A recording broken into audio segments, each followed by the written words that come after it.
سامعین، امت مسلمہ کو بہت سے مسائل درپیش ہیں،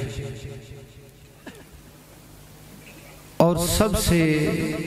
بڑا جو المیہ ہے اور سب سے بڑی جو پریشانی ہے وہ یہ ہے جو اقبال نے کہا، میراث میں آئی ہے انہیں مسند ارشاد، زاغوں کے تصرف میں عقابوں کے نشیمن۔ بہت زیادہ اہل سنت کو جو الجھن ہے اور عوام اہل سنت کو جو صحیح راستے سے اور صراط مستقیم سے ایک غیر محسوس طریقے سے ہٹایا جا رہا ہے، اس کی طرف توجہ کی بہت زیادہ ضرورت ہے، اور اس مشن پہ کام کرنے کی بڑی اشد ضرورت ہے کہ اکثر و بیشتر جو محافل ہیں، مدارس ہیں، خانقاہیں ہیں، انجمنیں ہیں، تنظیمات ہیں، تحریکات ہیں، ان میں اکثر و بیشتر کا لفظ اس لیے استعمال کیا ہے کہ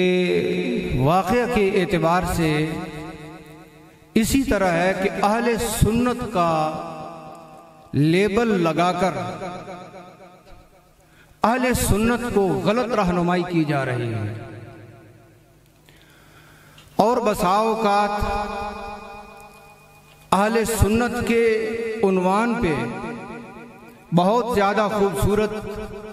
اور بہت زیادہ مضبوط گفتگو کرنے کے بعد پھر انہیں کسی ایسے بھنور میں ڈال دیا جاتا ہے کہ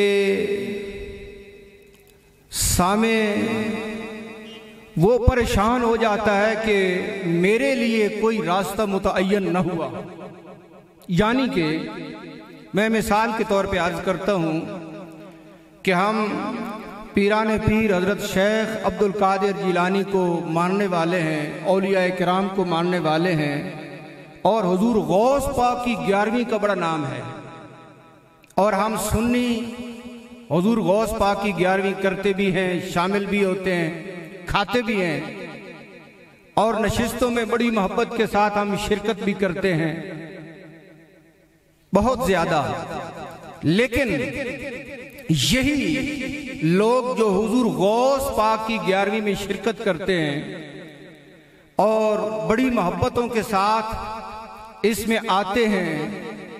شامل ہوتے ہیں، اس کے بعد ان کو جو سبق بھلا دیا جاتا ہے وہ یہ ہے کہ جو غوث پاک کو ماننے والے ہیں وہ بھی ٹھیک ہیں، اور جو ان کو نہیں ماننے والے وہ بھی ٹھیک ہیں۔ اس الجھن میں اہل سنت کو ڈال دیا جاتا ہے، جس کی طرف عزیز القدر محمد خان چشتی بھی وضاحت کر رہے تھے کہ اس طرح کہ ایک نظام بن چکا ہے، ایک ماحول بن چکا ہے کہ جس میں سب کو ملایا جلایا جا رہا ہے، اور ایسا ماحول تشکیل دیا جا رہا ہے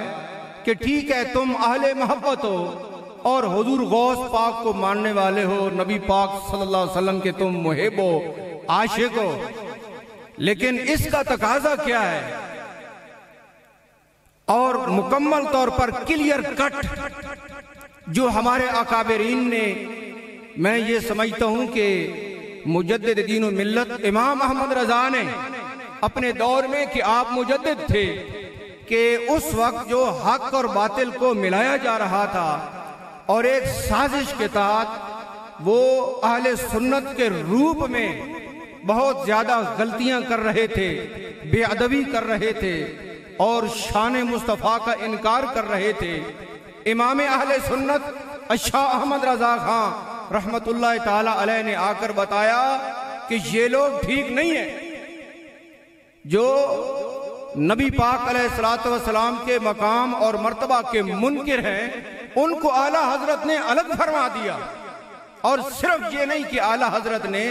یہاں ہمارے اکابرین اور مشائخ جو ہے ان کی بڑی کوششیں ہیں، اور بہت قریب سے اگر ہم دیکھیں تو حضور شیخ الاسلام خواجہ محمد قمر الدین سیالوی پیر سیال لجپال رحمت اللہ تعالی علیہ، آپ کی تعلیمات آج بھی کتابی صورت کے اندر موجود ہیں۔ تو اتنا وقت نہیں ہے، میں نے عرض کیا کہ میں نے بہت مختصر کرنا ہے، تو میں ایک متن کے طور پہ جو مختصر آپ کے سامنے کلام کر رہا ہوں، اگر آپ کے اندر شوق ہو اور جذبہ ہو تو پھر علماء سے اس کی تفصیل کو بھی پوچھا جا سکتا ہے۔ درجنوں مرتبہ ایسا ہوا کہ دوران خطاب کسی بات کو مجمل طور پہ یا مختصراً کہا گیا، بیان کیا گیا، اور ساتھ یہ بتا دیا گیا کہ اس کی تفصیل آپ لوگ پوچھ سکتے ہیں، دوبارہ علماء سے پوچھیں یا جو بیان کر رہا ہے اسی سے پوچھیں۔ لیکن کبھی ایسا ہی نوبت نہیں آئی کہ کوئی شخص آئے اور اپنے دل کا حال رکھے اور تفصیل پوچھے کہ حضور شیخ الاسلام والمسلمین نے کون سی تعلیمات چھوڑی ہیں ہمارے لیے،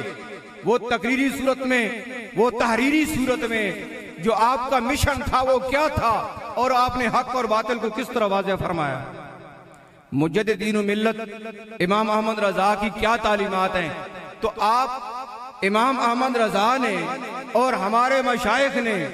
جتنا کام کیا حق و باطل کے درمیان امتیاز کے حوالے سے، میں بڑے افسوس سے یہ کہہ رہا ہوں کہ آج امام احمد رضا کا نام لے کر، اکابرین کا نام لے کر، انہی نظریات کو بہت زیادہ جو ہے وہ خراب کیا جا رہا ہے اور انہی نظریات کو کمزور کیا جا رہا ہے۔ ہمارے اکابرین نے جو کوششیں کی، آج اس دور میں ان کو آپس میں خلط ملط کیا جا رہا ہے۔ تو ضرورت اس امر کی ہے کہ ہم واضح طور پہ عوام کو، اہل سنت کو ایک راستہ بتائیں تاکہ اس کے اوپر وہ چلیں۔ آج جو غیر مقلد ہیں وہ بھی میدان میں اترے ہوئے ہیں، لیکن نہیں بتایا جاتا کہ ان کا مقام کیا ہے اہل سنت کے علماء اور مشائخ کی نظر میں، وہ کس طرح اہل سنت کو دھن کی طرح کھا رہے ہیں اور ان کو کمزور کر رہے ہیں، اور اہل سنت کے اوپر کیسی کیسی وہ باتیں کر رہے ہیں۔ تو میں اس لیے اختصار کے ساتھ میں نے عرض کرنا ہے، اگر وقت زیادہ لگے تو آپ لوگ بتا سکتے ہیں، میں ادھر ہی گفتگو کو ختم کر دوں گا، کیونکہ نشست کا بڑا اہم حصہ جو ہے وہ نعت خوانی کے حوالے سے، خطاب کے حوالے سے یقیناً باقی ہے۔ میں نے عزیز سے معذرت بھی کی کہ میں اس قسم کی صورتحال میں کہ جب وقت بھی بڑا تھوڑا ہو اور پھر خطاب بھی ہونے ہو تو میں ناراض نہیں ہوتا کہ مجھ سے تقریر نہ کرائی جائے، تو میں نے عرض کیا ہے کہ خطاب بہت خوبصورت ہو رہے ہیں، تو میں تقریر نہ بھی کروں تو خیر ہے، لیکن میں بیٹھ گیا ہوں۔ کچھ جو میں آپ کے سامنے عرض کر رہا ہوں، قرآن حکیم کی جو آیت میں نے آپ کے سامنے پڑھی ہے، میں اختصار کے ساتھ آپ کو چند جملوں میں کوئی میسج دینا چاہتا ہوں، کوئی بات سمجھانا چاہتا ہوں، آپ لوگوں نے توجہ رکھنی ہے۔ آیت کریمہ جو آپ کے سامنے میں نے تلاوت کی ہے، خالق کائنات جل جلالہ و عم نوالہ نے ارشاد فرمایا، وَقَفَا بِرَبِّكَ هَادِيًا وَنَصِيرًا، تمہارا رب تمہارے لیے ہادی، ہدایت کرنے والا اور مدد کرنے والا کافی ہے۔ توجہ فرمائیں گے۔ اور قرآن حکیم کے دوسرے مقامات کو بھی اگر ہم دیکھیں، وَاللَّهُ يَهْدِي مَن يَشَاءُ إِلَىٰ صِرَاطٍ مُسْتَقِيمٍ، اللہ تعالیٰ جس کو چاہتا ہے صراط مستقیم کی طرف ہدایت فرماتا ہے۔ حضرات توجہ رکھیں، میری طرف دیکھیں، اگر آپ توجہ نہیں کریں گے تو میں گفتگو نہیں کر سکتا۔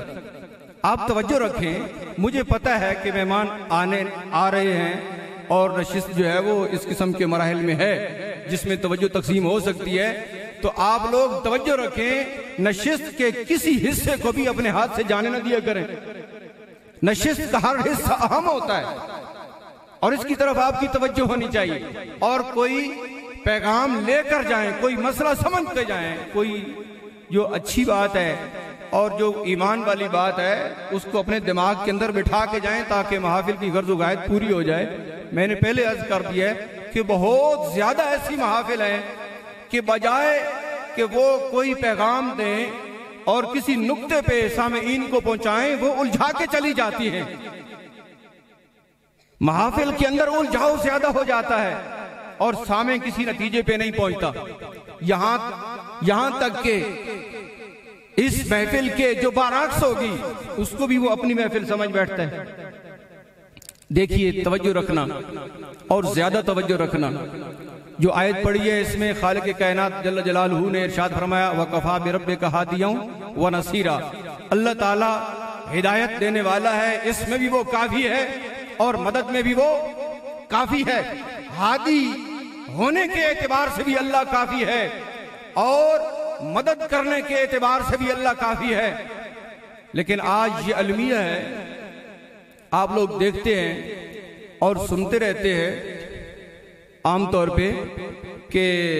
جو لوگ راہ راست سے ہٹے ہوئے ہیں، صراط مستقیم سے ہٹے ہوئے ہیں، وہ اس قسم کے معاملات میں آ کے کہ تم اللہ کے علاوہ کسی اور کے دربار پہ جا رہے ہو تو شرک ہو گیا اور بدعت ہو گئی۔ اس الجھاؤ میں قوم کو، امت کو ڈالا جا رہا ہے اور بہت زیادہ پریشانیوں میں ان کو مبتلا کیا جا رہا ہے۔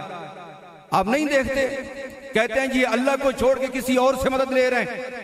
اللہ کو چھوڑ کے کسی اور کے پاس یہ جا رہے ہیں، تو یہ کبھی شرک ہو گیا، کبھی بدعت ہو گیا۔ ایسا ماحول ہم سنتے رہتے ہیں اور آپ لوگ بھی اس کو ملاحظہ کرتے رہتے ہیں۔ تو اس حوالے سے کچھ بات آپ کے ذہن میں اگر بیٹھ جائے تو بہت اچھی بات ہے۔ تو قرآن کہتا ہے کہ اللہ ہادی ہو